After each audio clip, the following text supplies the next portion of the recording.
2021 के विधानसभा चुनावों में विदेश में रह रहे भारतीयों को भी वोट देने का अधिकार मिल सकता है। चुनाव आयोग ने विदेशों में रह रहे भारतीयों यानी एनआरआई को पोस्टल बैलेट की सुविधा देने का एक प्रस्ताव सरकार को भेजा था और विदेश मंत्रालय ने इस प्रस्ताव को स्वीकार कर लिया है। तो क्या है चुनाव आयोग की योजना, देखिए इस रिपोर्ट में। चुनाव आयोग लगातार कोशिश कर रहा था कि विदेश में रहने वाले भारतीयों को भी वोट का अधिकार दिया जाए और अब आयोग के एक प्रस्ताव को सरकार ने स्वीकार भी कर लिया है।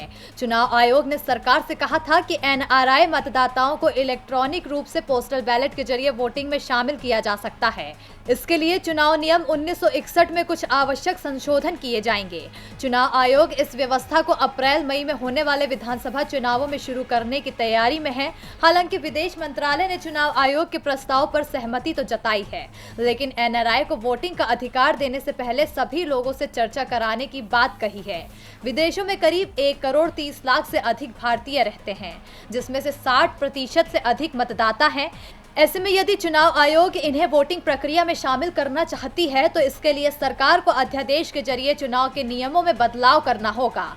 आपको बता दें कि पोस्टल बैलेट एक डाक मत पत्र होता है। ये 1980 के दशक में चलने वाले बैलेट पेपर की तरह ही होता है।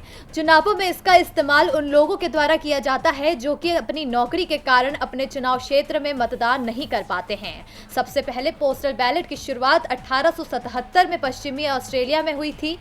इससे कई देशों जैसे Italy, Germany, Australia, Spain, Switzerland और यूनाइटेड किंगडम में इसका इस्तेमाल किया जाता है। डीबी लाइव की रिपोर्ट।